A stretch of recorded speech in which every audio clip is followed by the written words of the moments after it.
tuzamutora tuzamutora nta n'undi twatora kuko niwe mutoza urubereye. Reka tumutore Kagame Paul, reka tumutore itetero ry'abatoya, iterambere ry'u Rwanda. Ugutora ni ukwitora ngo dukomeze iterambere, tuze utekane tukuri inyuma, imitima yacu iteye ishema nawe, ishingiro ryabyo ni ndi umunyarwanda.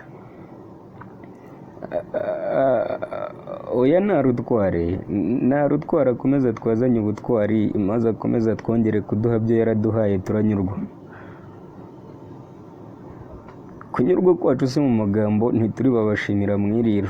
15 z'ukwa karindwi ari abakecuru n'abakambwe, urubyiruko twese ndetse n'ingimbi twahize kudatangwa mu gutora ku gipfunsi. Turaryama n'iyo tariki tukayirota, tugashigukira ejuru twiruka twikanga ko twatanzwe gutora umutoza intore izirusha intambwe.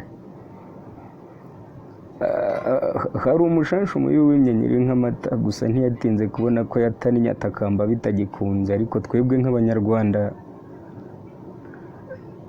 twanze kuba intate ngo dutamaze intore yadukamiye ikanatunywesha.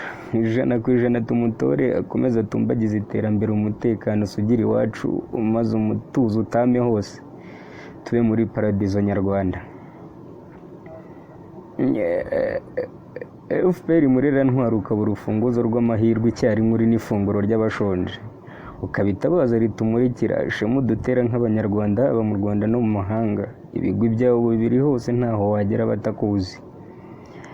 Habwa icyubahiro gikwiye, uhorana ishema iteka ryose, tekana utivuna kuri iyo tariki. Nk'uko niyo ngoma twese nk'abanyarwanda tudasize inyuma niyo nka, mu gutora umutoza urubereye.